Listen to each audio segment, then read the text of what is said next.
Boa noite, 23 de agosto de 2012. Esta TVT, que completa 2 anos hoje, apresenta todos os dias, em todos os programas, os sonhos de um Brasil cada vez melhor e as ações dos movimentos sociais e de trabalhadores que lutam para a realização destes sonhos. E a cada conquista, temos a construção de outros sonhos. Neste programa comemorativo, queremos compartilhar os sonhos brasileiros. O Brasil dos meus sonhos é justamente com que a educação esteja em prioridade. Quero muito ainda ver um país sem corrupção, livre de políticos ruins. Com pessoas que sejam menos estressadas, que as pessoas fazem muitas coisas com pressa e sem escutar os outros. Brasil em que todo mundo tem acesso aos bens mínimos para uma sobrevivência digna, né? Seria um Brasil mais adaptado para os cadeirantes, em questão de acessibilidade, que no Brasil ainda está muito a desejar.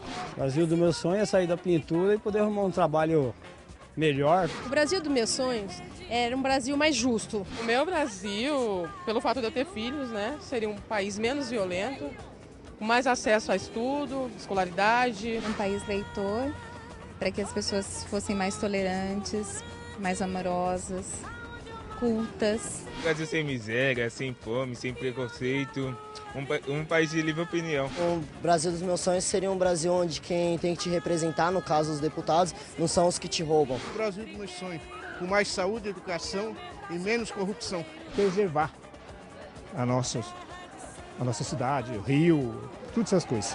Bem melhor para a gente viver, né? Com mais planejamento aí, para a pessoa ter mais confiança para sair na rua. Um Brasil justo, porque o povo brasileiro é um povo bom, um povo justo. Então acho que a gente merece um lugar melhor. Brasil, Brasil. Em São Bernardo do Campo nasceu o sonho dos trabalhadores de um país livre e democrático, sem as amarras e torturas da ditadura militar, sem as desigualdades sociais, sem os preconceitos. Quando o país ainda sofria a falta de espaço para reivindicações, aqui os sonhos eram cultivados. 1987. A Constituição Cidadã estava sendo construída. Todo trabalhador tem um projeto na cabeça. Qual é o projeto de um trabalhador que ganha um salário mínimo? Qual é o projeto de uma pensionista que ganha menos que um salário mínimo? Qual é o projeto de um trabalhador que está desempregado? Qual é o projeto de um camponês que é expulso do campo? O projeto é simples. E cada um de vocês que está aqui conhece perfeitamente bem esse projeto. Todo trabalhador quer ter o direito ao emprego. Todo trabalhador quer ter direito a uma casa. Todo trabalhador quer ter direito à alimentação necessária. Todo trabalhador quer ter direito à escola. Todo trabalhador sonha seu filho ser doutor. Todo trabalhador sonha em poder dar à sua família o melhor possível a nível de condições de vida. Todo trabalhador sonha poder comprar um presente de Natal para o seu filho. Todo trabalhador sonha poder comprar um presente no dia do aniversário. Todo trabalhador sonha poder, no dia da criança, por menor que seja, dar um presente aos seus filhos. Esse é o sonho. Esse é um sonho pequeno. Esse é um sonho que não é nada para quem trabalha a vida inteira. Os sonhos desse brasileiro estão valendo até agora. Ainda temos muito a caminhar para chegar lá, mas podemos também nos orgulhar de já estar trabalhando e trilhando um caminho. Uma parte da sociedade brasileira aprendeu a reivindicar e participar. Estamos vivendo um país em transformação.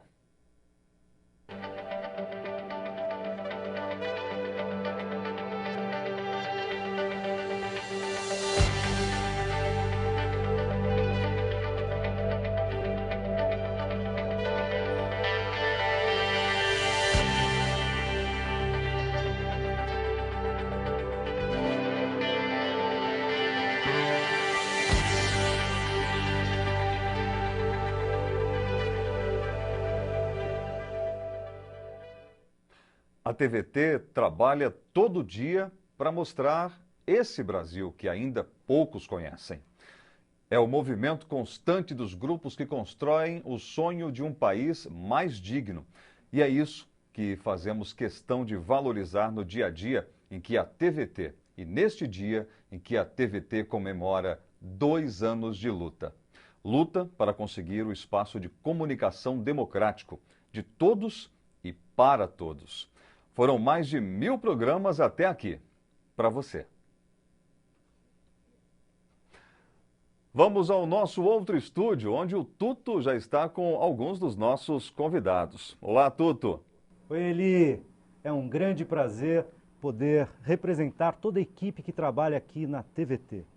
Este programa especial representa o trabalho de 2 anos.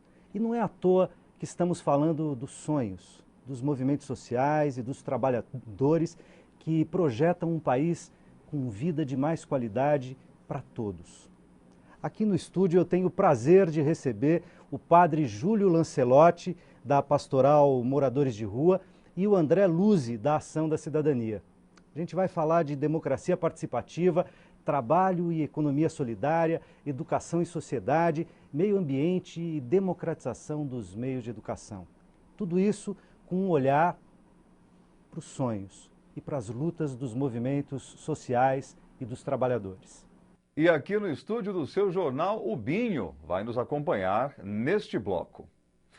Então, Tuto, sonho e luta são inseparáveis para os representantes da maioria dos movimentos sociais brasileiros. O sonho visualiza um país melhor e a luta é constante nesse caminho. O Carlos foi ouvir vários deles que aceitaram o nosso convite para uma conversa gravada. Vamos ver. A gente tem um sonho de um país sem tortura. Que a gente viva num mundo onde não tenha mais violência doméstica contra as mulheres. Que os trabalhadores, os pobres do nosso país tivessem uma moradia digna, né? Um transporte verdadeiramente público. Políticas públicas para que a população saia da rua. Ninguém nasceu na rua. E eu gostaria de começar esse papo aqui com vocês, sabendo qual é o maior objetivo, o maior sonho, a maior luta de cada movimento das pessoas que estão aqui hoje. O nosso movimento, o Movimento Mães de Maio, é um movimento de mães, familiares, amigos e amigas de vítimas do Estado. Nosso objetivo principal é lutar pelo fim do genocídio contra, sobretudo, a juventude pobre e negra, moradora das periferias. A gente vive atualmente no Brasil, tem cerca de 49 mil pessoas que morrem por ano. Eu, como mãe, perdi o direito de ser mulher. No Tortura Nunca Mais e na Comissão Justiça e Paz, a gente também tem assim uma ligação muito forte com os crimes da ditadura militar, né? E é evidente que a perseguição da justiça, a questão dos direitos humanos, o respeito à luta e às reivindicações, o direito de organizar, o direito de manifestar sem ser reprimido, e que essas violências bárbaras que acontecem por questão de classe, por questão de poder, isso acabe sendo superado e a gente possa ter uma convivência na sociedade que seja fruto do entendimento e do reconhecimento que o outro é uma pessoa igual a nós. O coletivo Revolução Preta, ele é um coletivo super novo e a gente faz parte do movimento feminista, a gente é um dos setores do movimento feminista. E basicamente a gente luta pela emancipação das mulheres, tanto na sociedade que a gente vive hoje, mas também junto aos próprios movimentos sociais, combatendo o machismo, o patriarcado que a gente tem. E obviamente localizando o quanto as pautas que a gente diz gerais, elas vão dialogar diretamente com as pautas das mulheres. Seja na questão dos crimes e da violência na periferia, na questão da saúde, quando a gente vai debater a própria legalização do aborto. Você conhece alguma mulher que já tenha feito aborto? Você acha que ela merece ser presa por isso? Temos feito uma luta, né, pelo fim do déficit habitacional no país e pela reforma urbana. São 14 milhões de famílias, né, que vivem de forma precária no país, em favelas, em situação de risco, em moradia precária, em cortiços. Cerca de 5 milhões de famílias que não têm teto, né? Nós estamos falando aí de 80 milhões de pessoas no Brasil que não têm casa ou que moram muito mal, né, de forma precária. Né? Tem o objetivo de levar para as periferias e para o povo de todo o planeta, levar reflexão, raciocínio através da música, fazendo com que, através da reflexão, através dos protestos políticos, transmitido na dança, na pintura e na música, proclame dias melhores para o destino da humanidade. Rimadores de São Paulo, rimadores do interior. Cê tá ligado, no repente a gente sente muita dor. Que coisa foi passada, que coisa foi escrita, de coisa que foi roubada, de coisa que não foi luída. O Movimento Passe Livre é um movimento social, urbano, autônomo, que luta por transporte público, um transporte verdadeiramente público, sem tarifa e sem catraca. A gente acha que o transporte devia ser um direito e que não é o direito de se deslocar, é o direito à cidade, tem tudo a ver com o direito ao transporte. Tarifa zero é uma política pública que garante o acesso pleno da população ao transporte coletivo. É lutar junto com o movimento de moradia por moradia, lutar junto com o movimento de saúde, é trazer os invisíveis à visibilidade. Essas pessoas vão para a rua por omissão de um Estado indemocrático. Só esse ano nós tivemos 225 pessoas mortas no país, em situação de rua. O nosso sonho é que essa população seja olhada com outro olhar. Olhar de cidadania, olhar de constitucional. Que essa população não seja tratada com exclusão. Tá morrendo na rua!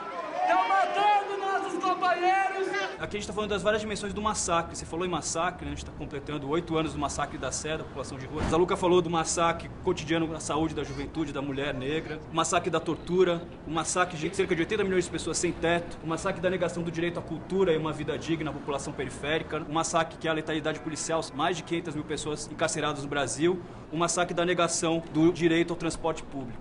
Então, de certa forma, os movimentos que estão aqui hoje estão lidando e tentando resistir a uma série de formas de massacre, né? A continuidade do massacre em plena democracia. Padre Júlio Lancelotti, a gente acabou de ver um vídeo sobre os movimentos sociais. Eu queria começar perguntando para o senhor se a gente pode considerar que os movimentos sociais no Brasil avançaram e estão dando resultados. Os movimentos sociais estão sobrevivendo, estão resistindo e insistindo, sonhando para ver se esse sonho se torna realidade. Os movimentos sociais precisam de espaço e uma janela como a TVT é um espaço importante. Por isso esses 2 anos são 2 anos de um bom casamento dos meios de comunicação e como a TVT com os movimentos populares, porque senão nós aparecemos só para ser condenados. André, a Ação da Cidadania atua desde o começo da redemocratização no Brasil há quase 30 anos. O sonho já se realizou? Não, ainda não se realizou, Tuto. Boa noite a você e a todos os nossos telespectadores. O sonho se realiza a partir da indignação.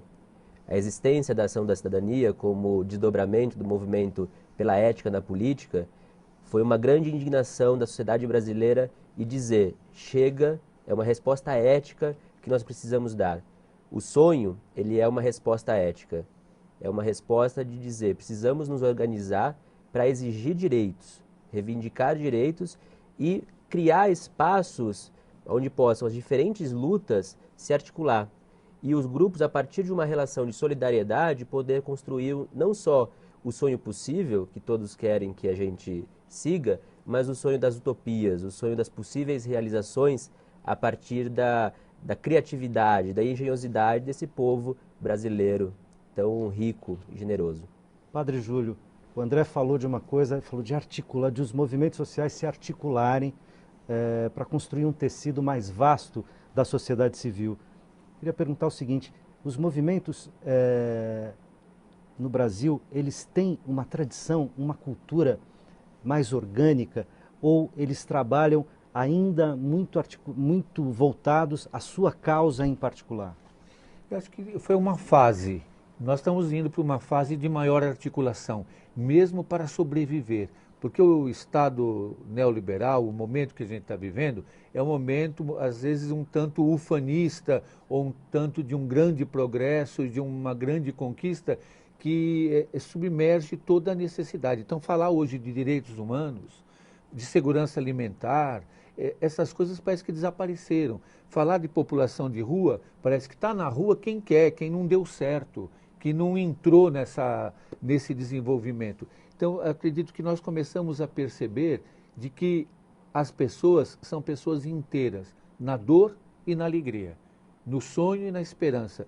O louco também sonha, o pobre também sonha, o homem que está na rua dormindo no pesadelo da solidão, ele também sonha. Eli, é com você aí do estúdio do nosso jornal. Ok, obrigado Tuto pela participação, também dos seus convidados. E agora vamos saber do Binho. Binho, o movimento cultural sonha com o quê? Bom, ele sonha com tudo isso que disseram aí, né? Os movimentos sociais. Eu acho que, no caso, para a periferia, infelizmente, a ditadura não acabou, ele só mudou um pouco a cor da farda, né? Então, tem muita coisa para melhorar. E os movimentos culturais de periferia, eu que sou mais ligado ao movimento de sarau, né? Então, na parte geográfica que nós estamos, na periferia, ainda tem muita repressão policial, tem perseguições e tudo. Então, acho que os movimentos sonham com melhores moradias. Moradia, não é nem melhores moradia, com moradia, que não tem moradia ainda, né? Para todo mundo. Então, todo mundo tem que morar bem para também não ir para a rua, para não criar doenças, para isso não criar outras coisas. Porque você, a partir do momento que você não tem uma casa para morar, não tem um lar, não tem um ninho, quem não tem um ninho está abandonado. O padre falou muito bem ali, né? Achei bacana, essa solidão mesmo, né? Então, nós vivemos como um poema que eu falei outro dia, e de tão solitário sou meu próprio vizinho, né?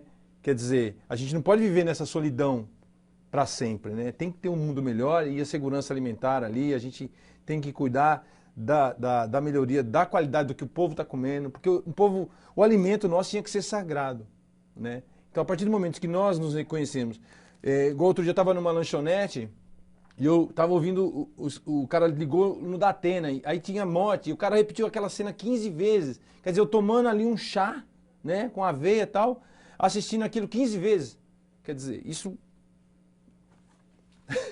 vai por aí. Democracia, um Estado, uma palavra, roubada, perseguida e torturada, depois reconquistada. Se na década de 80 os trabalhadores lutavam pela redemocratização do país, hoje sonham com uma participação mais efetiva nas decisões. Isso para construir uma sociedade mais igualitária, mais transparente e, portanto, mais justa. Avançar nesse caminho é um ensaio fundamental para alcançarmos o sonho utopia. As revoluções liberais conseguiram conquistar liberdades avançadas no plano individual e no plano coletivo, às custas de uma grande desigualdade social e econômica.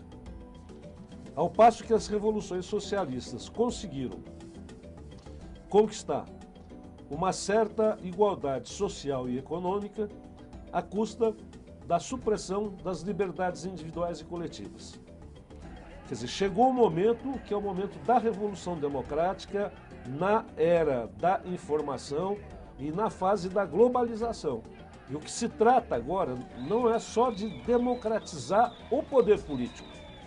Ou seja, a democratização ela é mais global. Ou seja, nós temos que nos voltar para a democratização da riqueza, para a democratização do trabalho, para a democratização do poder, para a democratização do saber, para a democratização do conhecimento.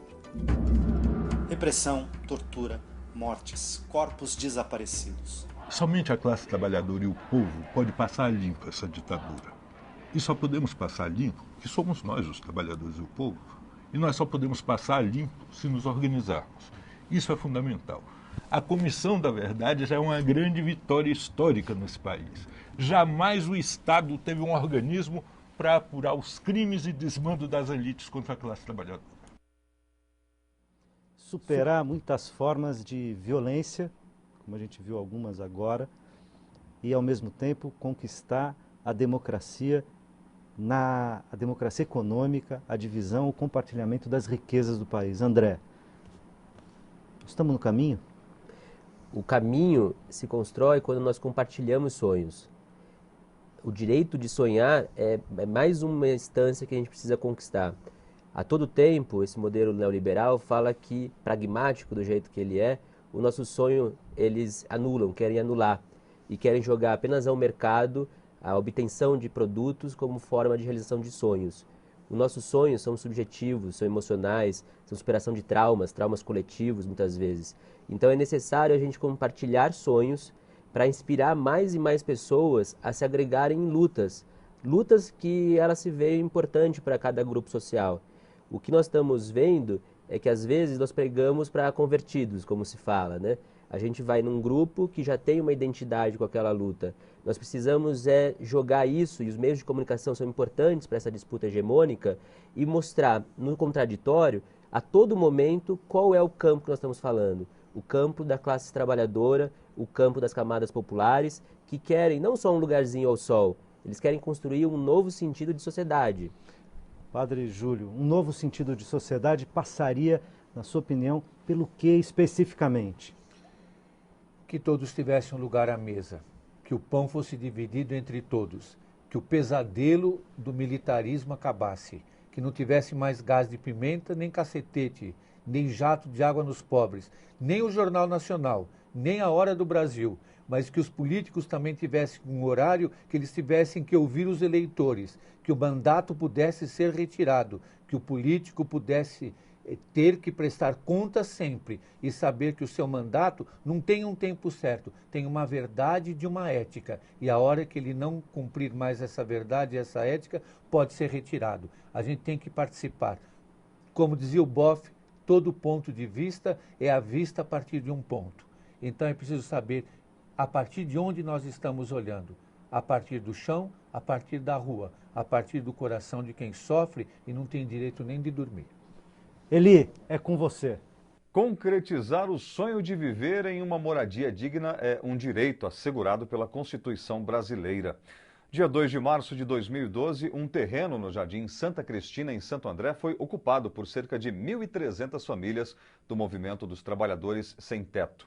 O programa ABCD em Revista passou um dia no acampamento para saber como é a vida dessas pessoas e mostra para você a diferença entre uma invasão e uma ocupação.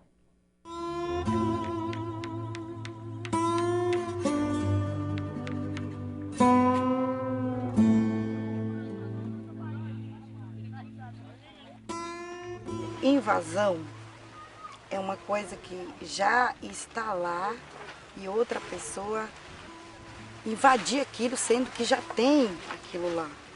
Ocupação, que a gente coloca, é um espaço vazio, abandonado, imposto para pagar, que o imposto que se deve uma área, que esse dinheiro ia para os cofres públicos, seria nosso, para construir moradia, escolas, creches. Então isso não é invasão, é uma ocupação. Nós não estamos tentando roubar nada de ninguém. Não estamos tentando pegar nada de ninguém. O que nós queremos? Nós queremos um pouco mais moradia. A estrutura da família é um teto, então começa por aí. Mas a gente luta pelas condições melhores de vida da classe trabalhadora. Ontem mesmo a gente recebeu uma mãe com 6 filhos, cara, sem teto, com recém-nascido no colo. E nós acolheu e deu lençol. É realmente gente que não tem mesmo onde ficar. Tem 24 anos que eu tento uma casinha, mas não consigo. De fato, muitas das vezes a gente sofre um despejo, as pessoas tentam, a tendência é desanimar. A gente não tem que deixar isso desanimar.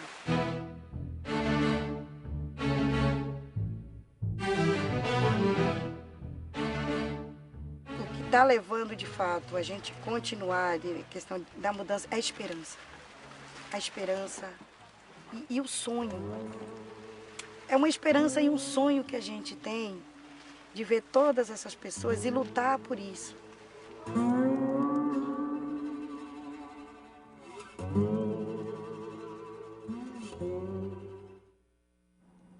André, democracia participativa em 3 segundos, como é que você definiria? É poder, a partir da experiência popular, a partir daquilo que se constrói no dia a dia dos movimentos, das classes populares, transformar isso em políticas públicas. E quando nós estamos em conselhos, conferências, nas instâncias de participação, Essa é a nossa experiência que nós levamos ao poder público. Mostrar que isso que fazemos pode ser ampliado e encaminhado como política pública que garante o acesso universal a direitos para todos. Padre Júlio, também em 3 segundos, democracia participativa. É uma democracia que não venha de cima para baixo, mas de baixo para cima. É onde as pessoas podem sentar e falar, e vai ter quem vai escutar. É onde todos possam viver, sorrir e dançar, onde se possa sonhar de verdade, sem ter pesadelo. Quero ouvir o Binho, que está lá em cima, no estúdio do seu jornal, junto com Eli. Muito bem, e o Binho está aqui junto conosco e nós queremos saber, Binho, de você, na periferia existe organização para que nós possamos chegar a ter representantes nas esferas do poder? Bom, pelo que eu tenho visto ainda é um pouco coronelismo, né, na periferia. Assim, tá difícil porque é o poder que está mandando, é a grana que manda mesmo, é a campanha ali, né, seja em todas as instâncias, em campos de futebol, estão metidos em todas as áreas, né. Então a participação mesmo, quem não tem grana nessa eleição, tá difícil, né, de ter uma participação. Agora, uma proposta de participação também, eu acho que mais para frente um pouquinho, essa geração, todo mundo vai já escrever, pode, né, via internet, é que o que estiver votando na Câmara, o povo teria que votar ao mesmo tempo, né? Teria a mesma votação, está votando isso na Câmara hoje, e o povo por internet votar, e a gente balancear. Acho que também isso seria uma forma de uma democracia participativa aí. Ok, nós queremos agradecer sua participação aqui hoje, Binho. Estamos como um apoio e como espaço aberto também para você e a todos do movimento. Muito obrigado. Valeu, eu que agradeço.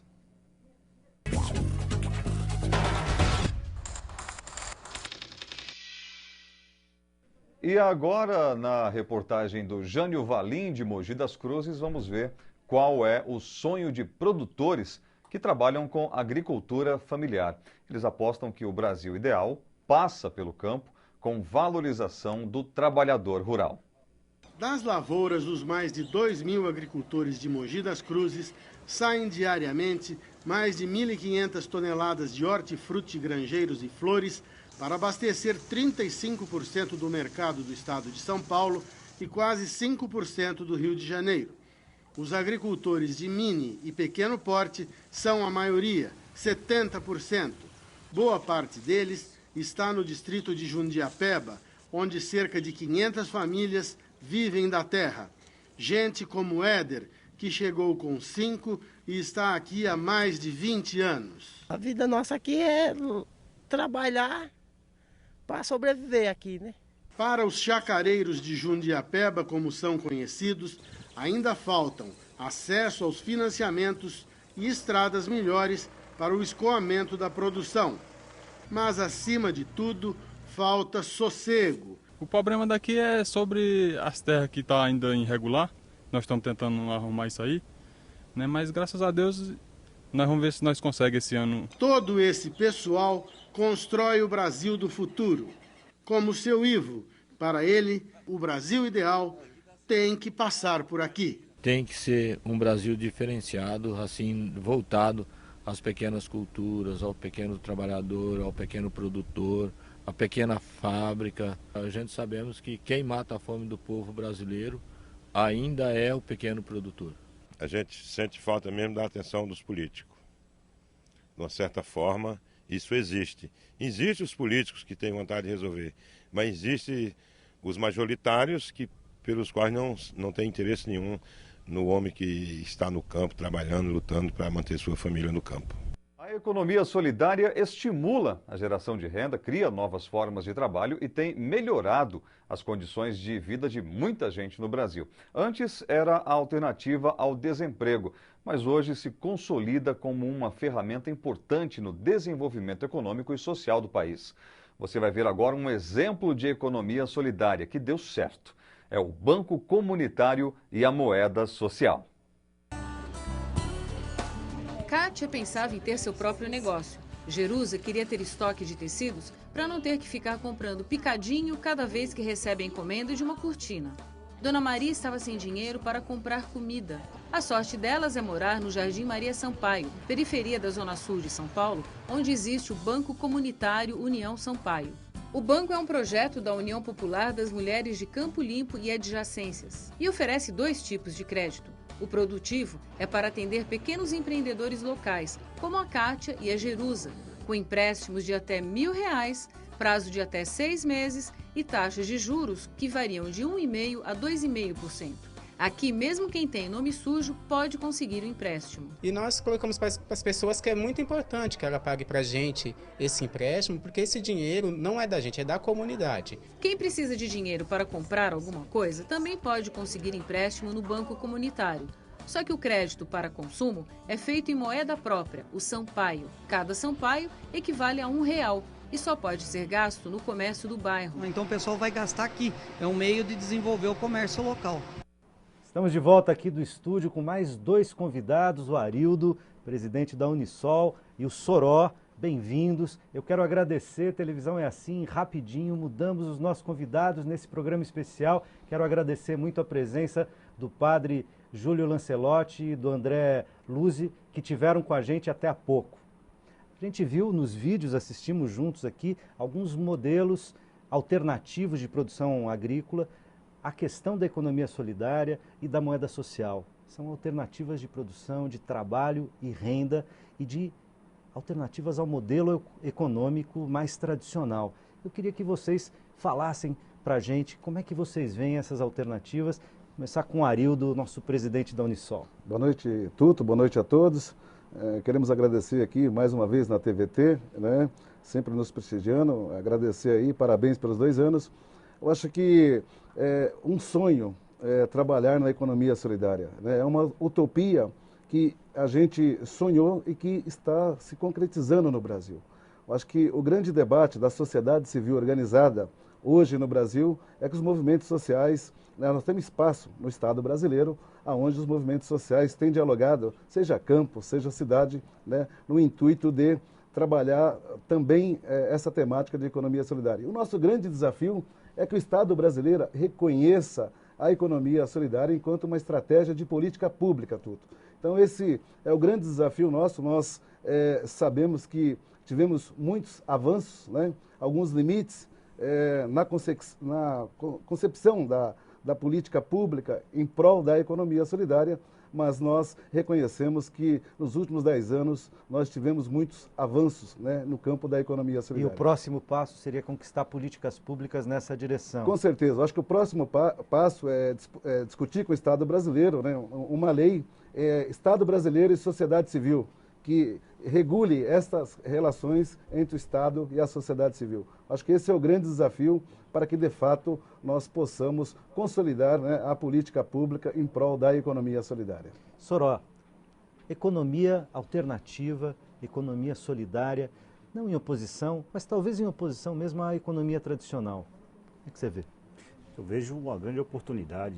A organização dos movimentos sociais tem nos colocado e pautado a sociedade como um todo para que essas alternativas sejam de fato a prioritária para o nosso país ou para países onde tem desenvolvimento, crescimento e até os mais avançados, né, chamados primeiro mundo, que é a alternativa para os trabalhadores.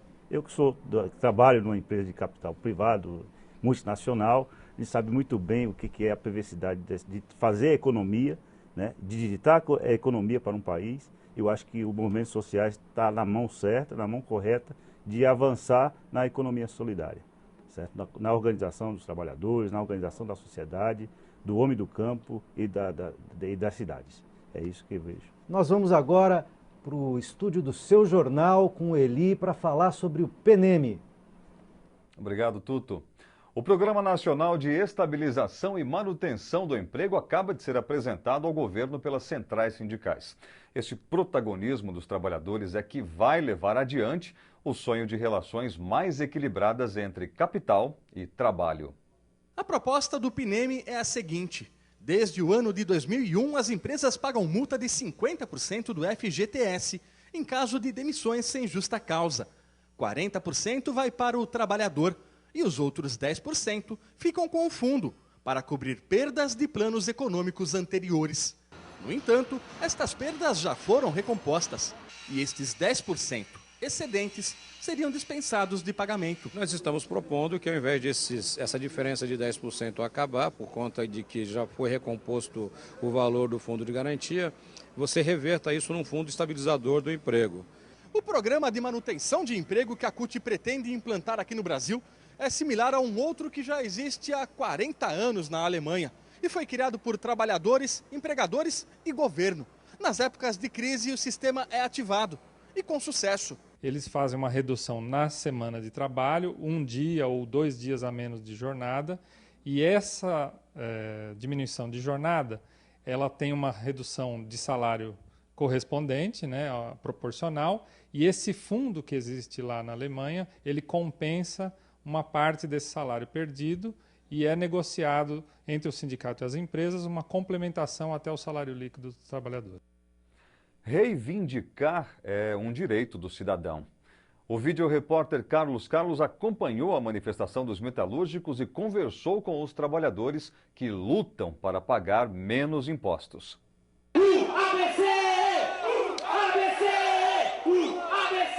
Essa placa que você está segurando, juro alto só engorda o banqueiro, fala sobre isso. Um absurdo, né, meu? Estamos cansados disso. Aguentamos mais esse tipo de coisa não.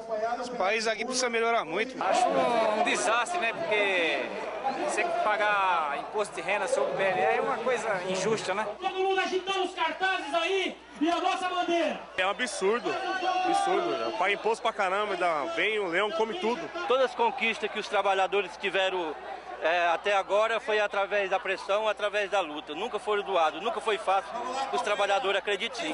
Se a gente não agir, eles estão acomodados, tem que vir da gente. Lá eles têm um poder de pressão muito grande. O nosso poder de pressão é esse que a gente está fazendo hoje. É o poder das ruas, é o poder da manifestação dos trabalhadores. Arildo, participação no lucro das empresas, PLR, PNEM. É justo a gente tentar alterar essa relação entre capital e trabalho? Eu acho que é justíssimo, viu? Porque, na verdade, os trabalhadores que geram toda essa riqueza, eu acho que nós temos que trabalhar para que a cada vez mais nós possamos conseguir manter os direitos, né, históricos conquistados a partir das lutas dos trabalhadores, né, e avançar muito mais, porque o capital, em momento de crise, ele não poupa o trabalhador, ele não reparte o ganho com o trabalhador, simplesmente ele demite. Acho que então é uma oportunidade de nós avançarmos mais nos direitos sociais para os trabalhadores, nessa luta histórica entre capital e trabalho. Maravilha, eu agradeço muito a presença do Arildo, do Soró.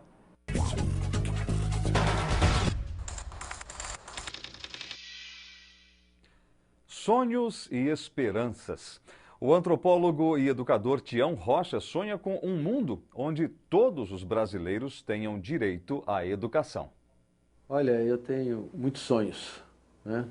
Eu falo sonhos que são utopias. Utopias são as coisas não feitas ainda, né? Aquilo que não foi feito ainda.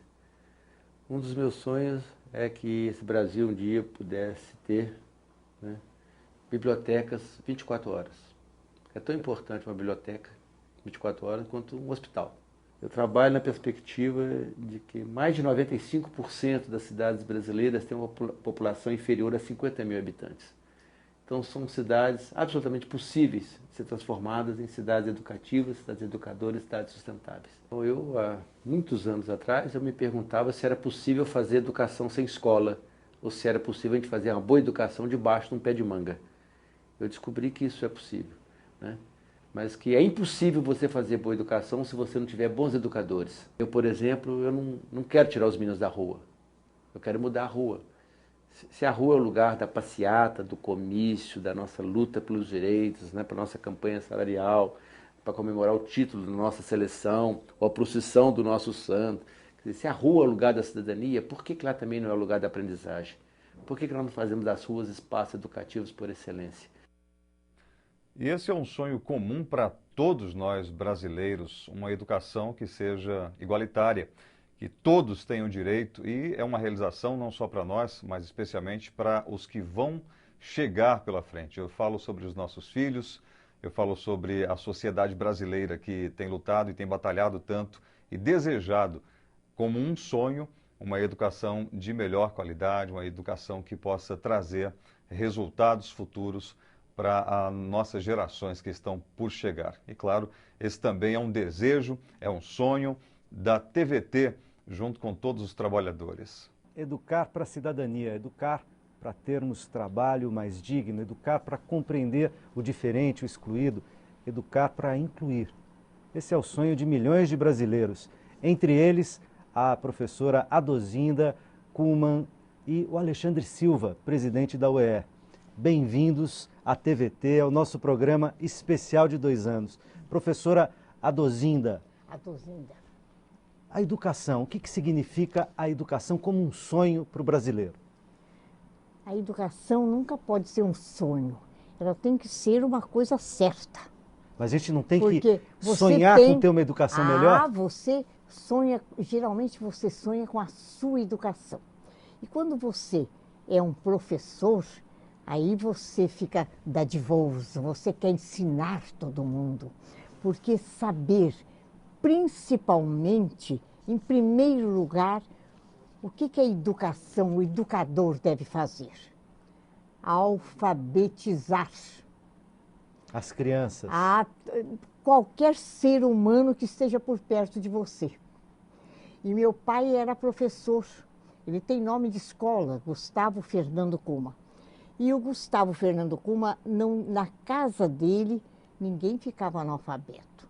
E antigamente, os empregados domésticos às vezes chegavam e não eram alfabetizados. Não ficava na nossa casa sem saber ler e escrever. Alexandre, o que a UEE sonha para a educação brasileira, a União Estadual dos Estudantes? Tudo bem, Tuto? Um prazer estar aqui novamente. Prazer te rever também. Prazer estar aqui do lado da senhora, professora. Também. Prazer muito enorme. A UEE, ela sonha, né, e sempre sonhou com um futuro mais promissor para a juventude e com essa educação, né, que a professora também sonha, uma educação de qualidade e que tenha, né, o máximo de acesso possível a esse bem, que é um bem público. Então a UEE, ela se volta para a discussão do acesso à universidade brasileira e também luta pela qualidade do ensino brasileiro e também pelos avanços democráticos da nossa sociedade. Se você pegar ao longo da história, tanto a UNE quanto a UEE e as entidades estudantis, elas participaram da construção democrática, da construção dos direitos, tanto no campo da educação, mas também como direitos mais amplos na sociedade. Então a UEE, ela é movida por esse sonho, o sonho sempre de defender o Brasil e de construir essa nação linda que nós vivemos. Eu vou agora para o estúdio do seu jornal com a mesma pergunta. Qual é o sonho do brasileiro para a educação? Em Maria Helena Negreiros, bem-vinda. Boa noite, Maria Helena. Essa resposta é com você. Qual é o sonho que você tem como educadora? Bom, meu sonho é que nós possamos recuperar, com a ajuda da educação, o direito a sonhar.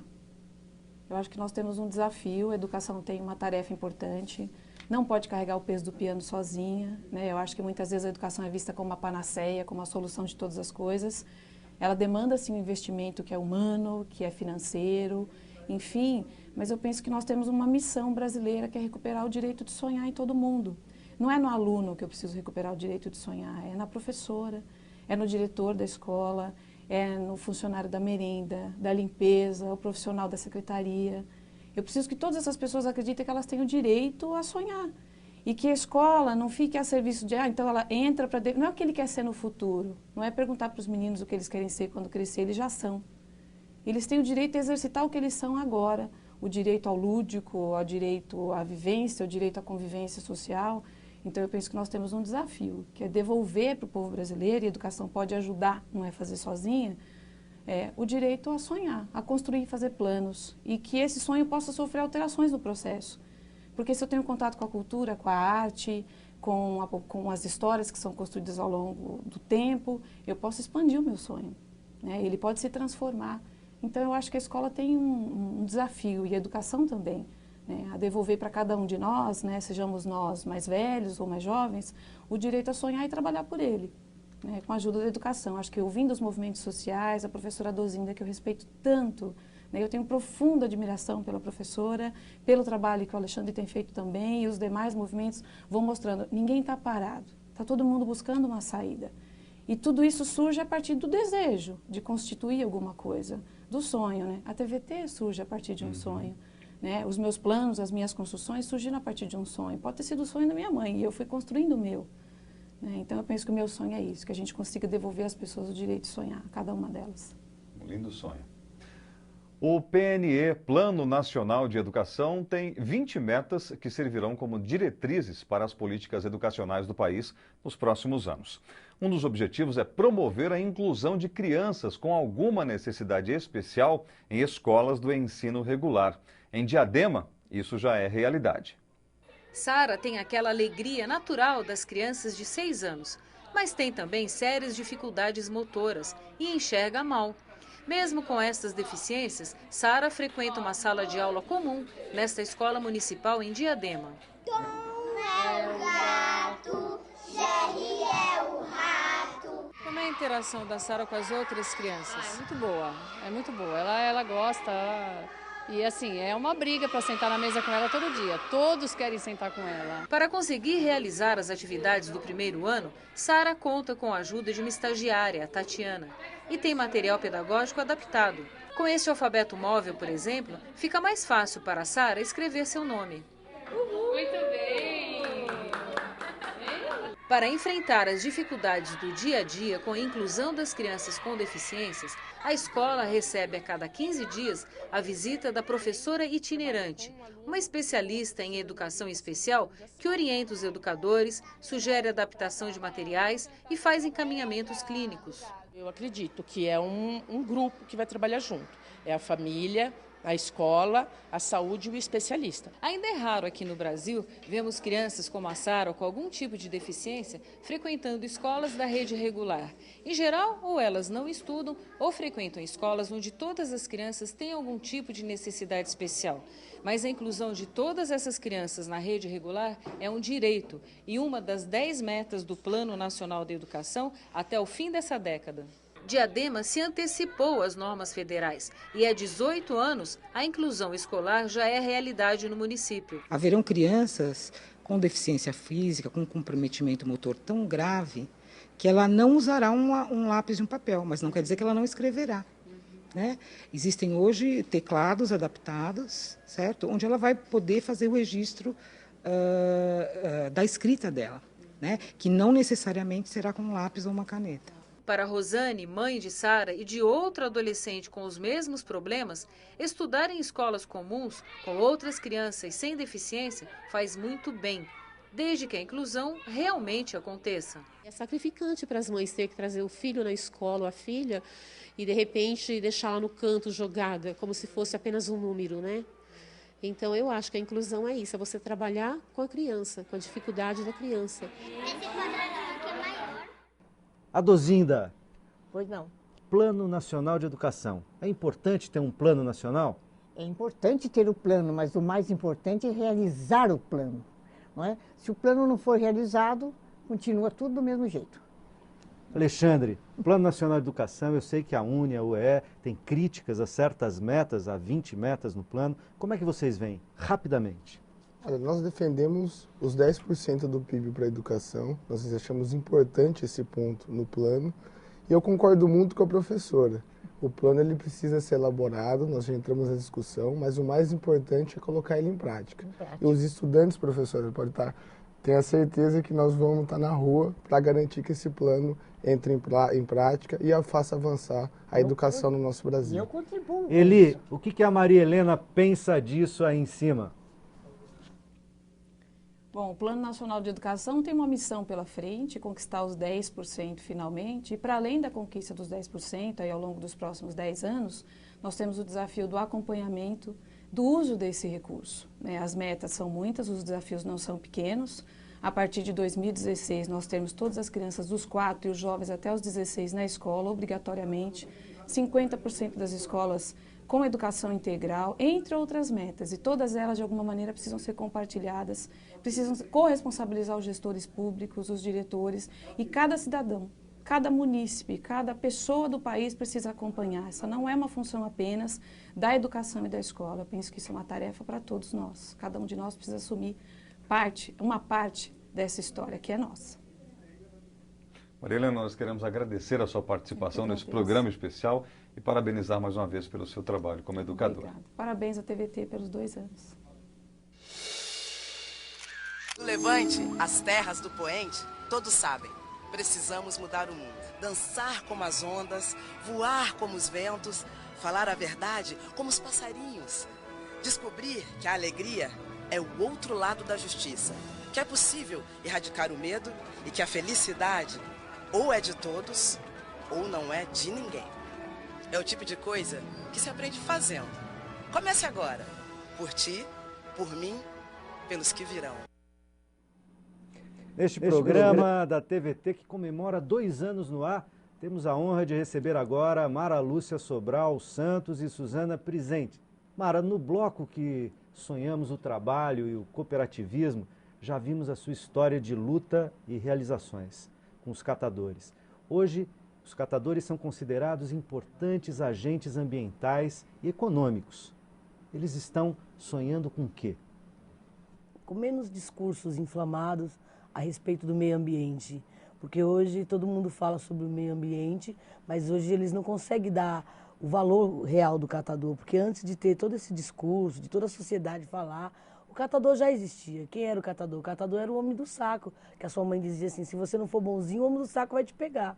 Então a gente já existia. E hoje o nosso sonho é que seja reconhecido o nosso trabalho de muito tempo e que esses ambientalistas que, sem prática nenhuma, sem entender nada, sem respeitar o nosso trabalho, sem respeitar a nossa categoria e toda a nossa história de vida, ficam fazendo, né, prefeituras, governos. O nosso sonho é que as pessoas comecem a realmente dar valor no que a gente faz e entender que nós realmente fazemos isso não por fazer, nós fazemos isso por uma forma que nós aprendemos a sobreviver e a cuidar da natureza. Gostaria muito que as pessoas olhassem mais para o nosso planeta. Suzana, a alimentação saudável já está na cultura do brasileiro? E como é que você vê a campanha contra os agrotóxicos na nossa alimentação? Olha, a alimentação saudável ela começou a entrar já na cultura dos brasileiros, mas ela ainda está com um foco um pouco distorcido, né? A gente vive num sistema neoliberal e esse sistema ele consegue transformar tudo em mercadoria. Então foi criado aí tem um grande nicho de mercado que envolve os alimentos saudáveis, incluindo os orgânicos. Mas ainda é muito elitizado e ainda está sendo dominado por pessoas que estão querendo lucrar com isso, né? A gente precisa que esse sistema todo seja transformado para que realmente as pessoas passem a saber o que elas estão comendo e a gente consiga fazer com que os camponeses, os agricultores, possam levar diretamente a sua produção agroecológica para as pessoas, quebrando esse mito de que a alimentação de qualidade orgânica ela é cara. Na verdade, a gente tem uma situação de imaginar, com os agrotóxicos, nós vamos ver, agora estão me avisando aqui que a gente vai ver um VT sobre isso lá em cima, no estúdio do seu jornal, com o Eli. Sobre os movimentos sociais que se juntam aos ambientalistas na campanha contra os agrotóxicos e pela vida. O tema deste ano é a saúde do trabalhador. Eles querem conscientizar a população sobre os males que estes produtos causam, tanto para quem trabalha no campo, como para quem consome os alimentos contaminados pelos agentes químicos. E é o que nós vamos ver agora.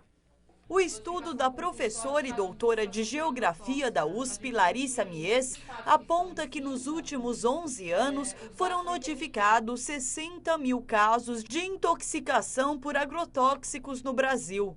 Isso representa 5 mil casos por ano e um caso de intoxicação a cada 90 minutos. Tem uma série de doenças crônicas que hoje a gente sabe que estão ligadas ao uso de agrotóxicos, como por exemplo o câncer, que a gente não tem como notificar. O Brasil é o primeiro colocado no ranking mundial do consumo de agrotóxicos.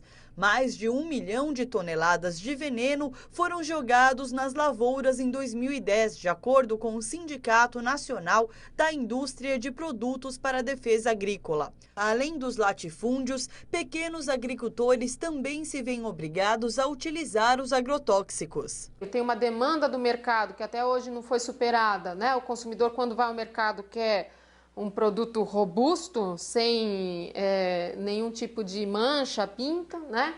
E ao mesmo tempo a gente tem um outro lado que a indústria de agrotóxico acaba subordinando o agricultor. E a solução para este problema? Ou a gente prioriza a exportação desses produtos do agronegócio ou a gente prioriza a alimentação da população brasileira. E foi pensando neste problema que movimentos sociais de todo o Brasil se reuniram para lançar a campanha permanente contra os agrotóxicos e pela vida. Os movimentos sociais, eles agora estão percebendo que eles têm que dar as mãos para os movimentos ambientais, porque as pessoas que são mais prejudicadas pelos problemas ambientais são justamente as pessoas mais expostas aos problemas sociais. Estamos de volta aqui no estúdio. Eu queria lembrar que esse programa está sendo transmitido ao vivo pela Rádio Brasil Atual FM. Queria que a Suzana comentasse com a gente essa campanha permanente contra os agrotóxicos. Bom, o nosso país ele conseguiu um título assim inédito, né, que foi de campeão mundial no uso de agrotóxicos, já há 3 anos. E esse feito ele não foi um feito anunciado com pompa pela mídia, como costuma ser anunciado quando a gente consegue algum título, né? E infelizmente ele não foi anunciado, porque ele é algo gravíssimo, é algo que todo mundo já deveria estar sabendo. E inclusive, não só em quantidade, né? Não é um campeão só em quantidade, no uso em quantidade, como ele também é o país que ainda permite o uso de agrotóxicos que são super perigosos e que já foram proibidos em diversos países, na maior parte dos países. E que agora, sem encontrar mercado fora, eles estão sendo jogados aqui no Brasil, né? Nós estamos recebendo como se a gente fosse uma lixeira tóxica esses produtos. E na última pesquisa que o programa da Anvisa fez para analisar, a gente via índices absurdos de contaminação, como no pimentão, com 80%, né, de contaminação de produtos que estão ou em exagero, ou então produtos que não são permitidos. E o brasileiro ele tem ingerido assim essa quantidade de veneno, porque agrotóxico nada mais é do que veneno, né? Ele tem ingerido diariamente essa quantidade. Uma quantidade enorme, Uma né? quantidade enorme, são 5 litros ao ano por pessoa. Agora, deixa eu pegar um assunto correlato, botar a Mara na conversa bem rapidinho, Mara. Os agrotóxicos, os produtos industrializados, enfim, eles geram uma quantidade enorme de materiais para serem reciclados, que é um assunto dos catadores. A reciclagem no Brasil, em 3 segundos, o que você diria? Um fracasso. Um fracasso. Muito bem. Tem algum caminho para melhorar? Vontade política. Vontade política dos governantes e mobilização dos trabalhadores ou não? E educação. Quando você quer que a pessoa consuma alguma coisa, você fala consome, consome. Se você quer ensinar a população, fala recicle, recicle. Mara, eu agradeço sua presença. Suzana, agradeço muito sua presença. E é isso. TVT, 2 anos.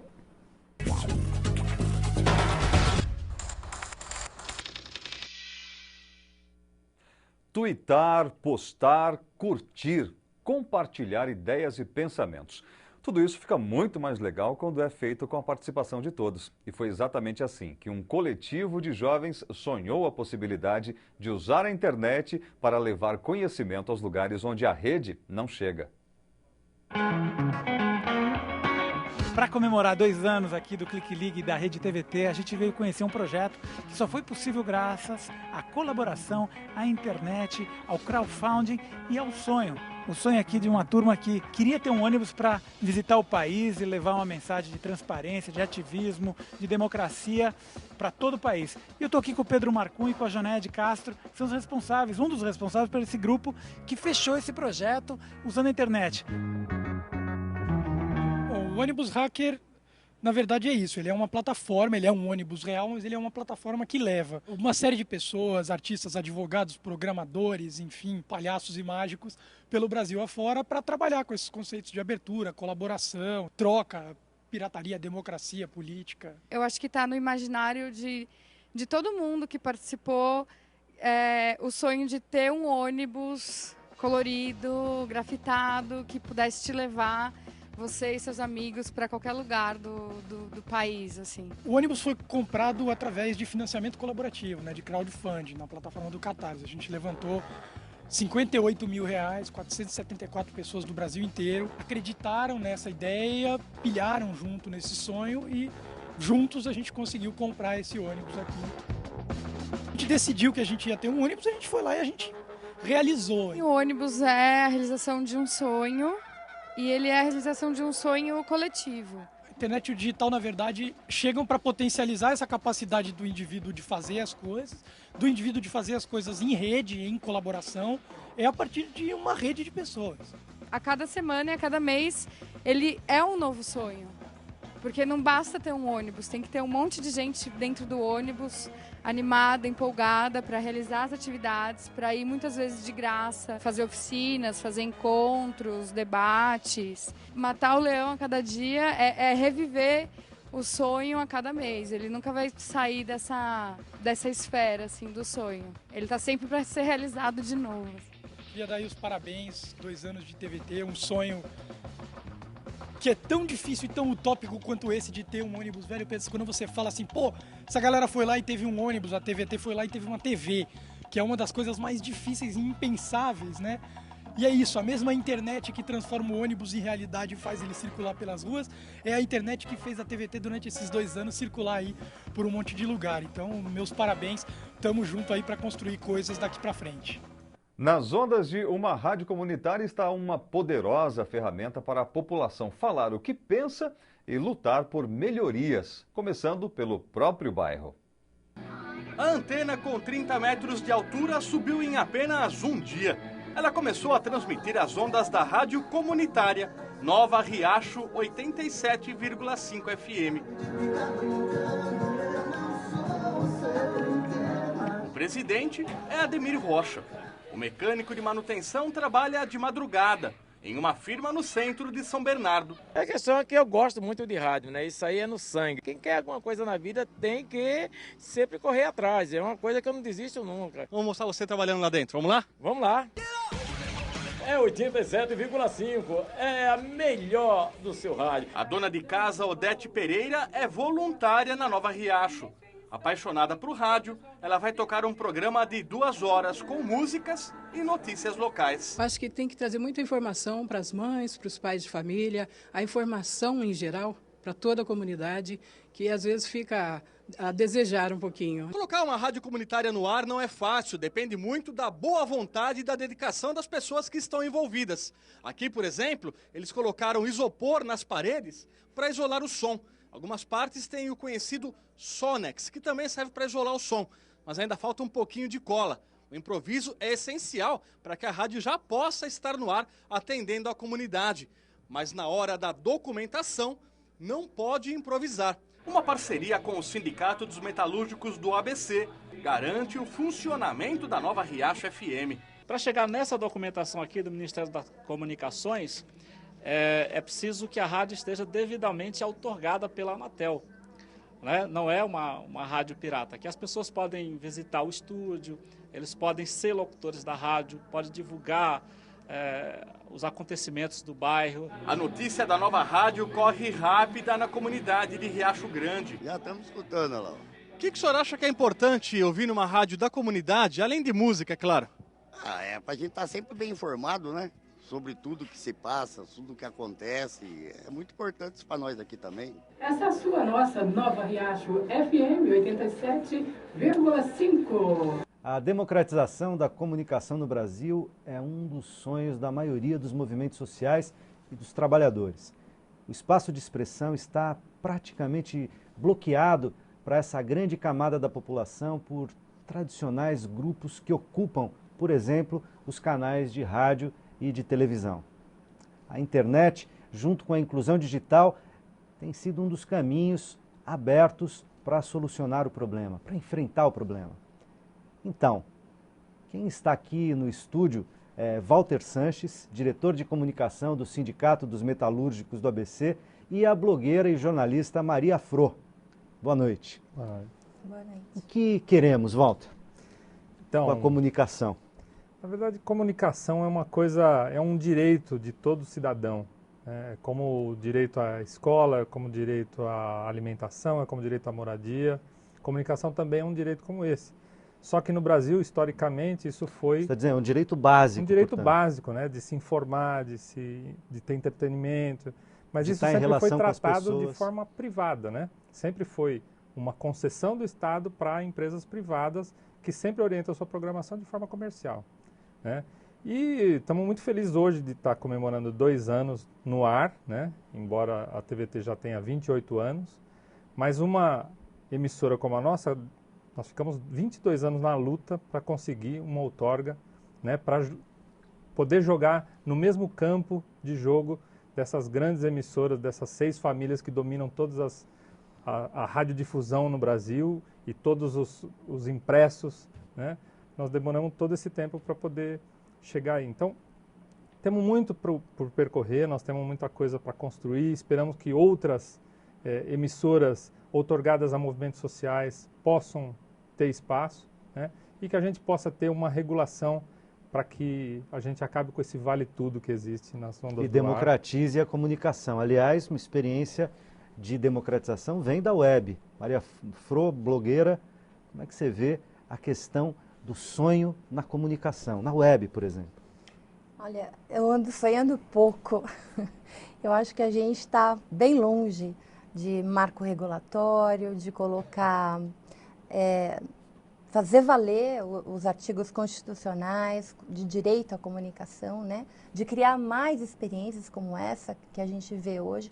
Que TV comercial você vai ver no mesmo dia a Mara da Granja Julieta, da cooperativa de catadores, o Binho do Sarau que o Kassab acabou de fechar, Padre Júlio Lancelotti falando dos moradores de rua e de alimentação, enfim, uma série de lideranças importantíssimas que a gente não conhece, que a gente, quer dizer, a gente, o público, né, que assiste Faustão e sei lá o que mais. Então, o que a gente quer como direito? A gente quer que essas pessoas e esses movimentos não sejam criminalizados, por exemplo. Eles só têm espaço sem ser criminalizado na blogosfera. E na blogosfera ainda é uma parte pequena dela. Uma blogosfera de esquerda que acredita nesses movimentos sociais, acredita que suas causas são justas. Então, o que a gente quer nesse país? A gente quer falar. A gente quer ter direito de divergir, de pensar, de se expressar contra tudo aquilo que a gente acha que está errado ou não. A gente quer direito de se organizar e a gente tem esse direito, garantido constitucionalmente, mas não na prática. Sanches, marco regulatório. A Maria Fro falava disso, marco regulatório, marco civil da internet. A gente tem a Política Nacional de Banda Larga, quer dizer, a coisa avançando, embora com dificuldades, né? O Marco Civil, para ser votado, tem um longo caminho aqui, atrasada a banda larga. Qual o caminho para a gente democratizar, horizontalizar a comunicação no Brasil? Eu acho que primeiro o poder público, né? O governo federal precisava colocar em prática a proposta que foi lançada no fim do governo Lula, né? O ex-ministro Franklin Martins fez uma proposta de marco regulatório, né? Porque existe uma compreensão de que... Uma compreensão não, né? Uma falácia dessas 6 famílias que dominam, né, a radiodifusão e os jornais e uma boa parte da internet também, que regular o setor, né, que ele é um único poder, o único setor da sociedade que não pode ter nenhuma regulação. Ele acha que ele tem direito de colocar violência a hora que ele quiser, de expor as crianças a apelo comercial, de transmitir preconceito, de colocar a mulher num papel subalterno, de fazer, enfim, fazer todas as coisas que eles fazem à vontade e não ter nenhuma regulação, porque tudo isso pode ser encarado como censura. Né? Como qualquer setor da sociedade, precisa ter uma regulação, ele precisa se submeter, principalmente porque é uma concessão de um bem público. E que não tem nada a ver com liberdade de expressão ou censura de conteúdo, tem a ver com o marco regulatório e do direito da horizontalização da possibilidade de acesso à comunicação. Né? Nós temos um lema, né, nos blogueiros. Só o lema, que eu tenho que devolver lá para o Eli. Qual o lema? O lema é nada além da Constituição. Eli, é com você. E aqui na TVT estamos também com a mão na massa para abrir espaços de liberdade de expressão. Sonhamos em ser um canal de exibição dos movimentos populares e estamos caminhando. Além do jornalismo colaborativo, temos um programa que dá espaço para a exibição de vídeos que você não vai ver em outro canal.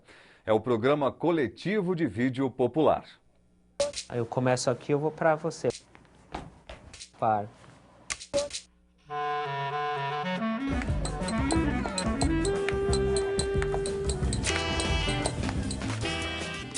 O mundo é assim. Se tem ou não orçamento, quer a Lux um documentário. As ruas não são pavimentadas no Queralux, isso suspende muita poeira. Calma e harmonia, isso não existe.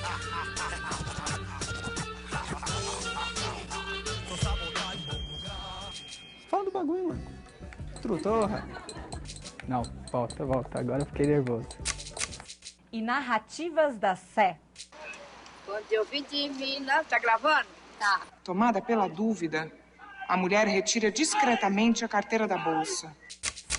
Sábado, Circuito de Vídeo Popular. Às 4 da tarde. Sanches, rapidíssimo. A comunicação é uma dimensão fundamental da democracia? Com certeza. Nós temos 2 caminhos para trilhar. Lutar pela regulação, como qualquer setor da sociedade, e construir meios alternativos. E para isso a gente conta com a colaboração de todos. Isso é o jornalismo colaborativo, isso é construção coletiva de conteúdos. Maria Fro, a comunicação é uma dimensão importante da liberdade? É fundamental, ela é um direito humano. Né? Sem comunicação, a gente deixa de ter voz, de ter vez, né? E de se expressar como deve e como temos direito. Ok, muito obrigado pela presença nesse especial de 2 anos da TVT, que procura colocar essas questões em debate. Obrigado. Eli, é com você. E o comentarista internacional do seu jornal faz agora uma retrospectiva dos sonhos de quem nasceu nos anos 40, viveu e testemunhou um Brasil oprimido pela ditadura militar. Direto de Berlim, Flávio Aguiar. Nós sonhamos com um Brasil progressista, um sonho que foi esmagado pela ditadura de 64. Sonhamos com um Brasil socialista, que foi um sonho desfeito nos porões da ditadura, nas prisões, na tortura, no exílio, na doação da vida por muitos.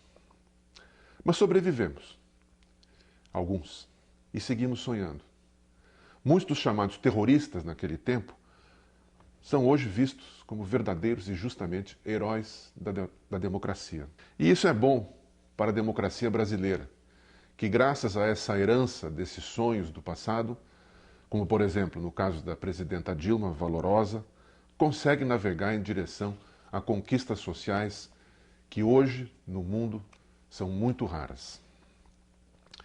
Podemos continuar sonhando com um Brasil mais justo, menos desigual e também sonhando com um mundo voltado para a cultura da paz, do combate à fome, ao invés da cultura da guerra e do verdadeiro culto da desigualdade que nós vemos hoje em dia em muitos lugares do mundo.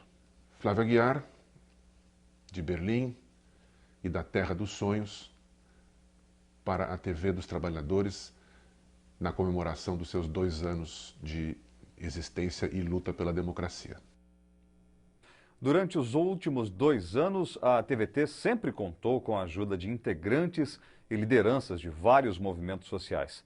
Mais do que colaboradores, esses cidadãos fazem parte do sonho, que é construir uma TV realmente democrática.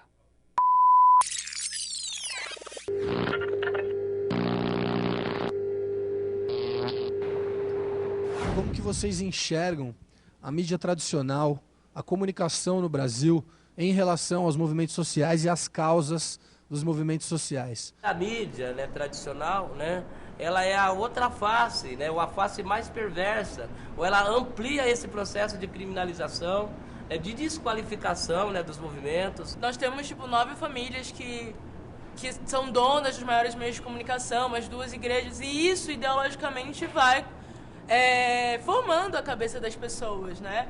É o quarto poder. A gente costuma dizer no nosso movimento, a mãe cria, a polícia mata, o judiciário enterra e a mídia acaba de humilhar, acaba de enterrar e acaba de humilhar. O papel que cumpre a imprensa, não só em sufocar os veículos de comunicação que os trabalhadores e as trabalhadoras constroem, efetivamente é uma política de desinformação. É fundamental que os movimentos sociais também tenham voz e também possam falar, que haja veículos e que os movimentos sociais possam dizer eles mesmos quais são as reivindicações, quais são as lutas. A mídia, de fato, ela é um pau-mandado, primeiro dos empresários, depois do Estado.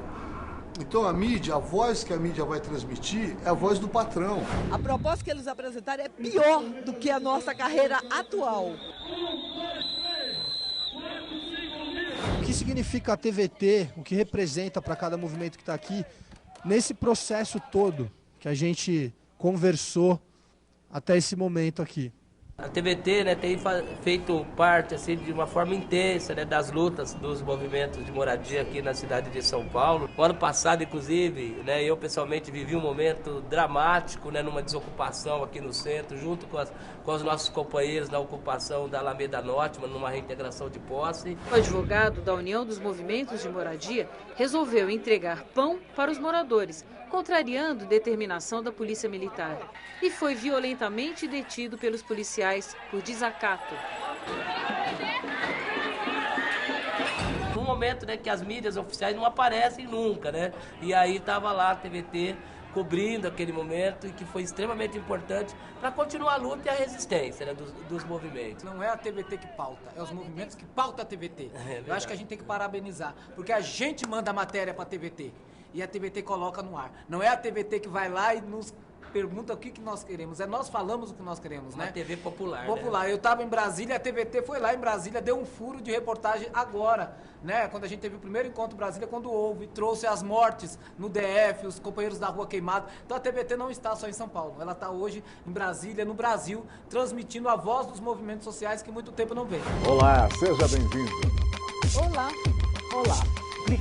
Acho que tem muito que avançar, que é uma TV dos trabalhadores que pode estar sendo ocupada cada vez mais pelos trabalhadores, pela população periférica, pode ter um espaço para a cultura periférica, para os saraus, para o rap, programas que estão sendo feitos aí de vídeo popular, vocês já fizeram uma série que foi muito importante. Da dignidade, da democracia, da justiça social. Eu quero saber se tem um aqui, um só indivíduo que tenha acreditado em uma só palavra do que foi dito. Hã? Não é só um veículo de comunicação, é uma ferramenta de articulação, é uma ferramenta de trabalho também dos movimentos sociais. Se você paga, não deveria, porque o transporte não é mercadoria. A TVT tem conseguido tratar o tema de uma forma bem bacana, que normalmente você pega na grande mídia, tipo, nós somos as meninas dos peitos de fora e você tá, tipo, só quer aparecer. E, tipo, acho que a TVT tem ajudado também. Colocado, cunhado ali, ó, a gente pode tratar os assuntos de formas diferentes e pensar como vai abordar as coisas de formas diferentes.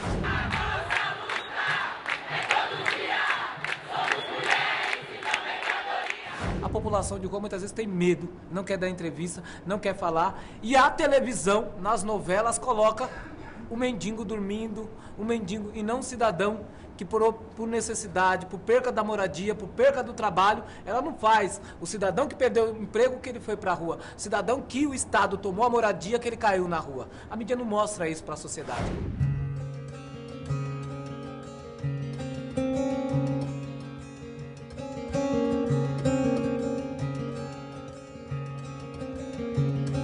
TVT, um novo horizonte.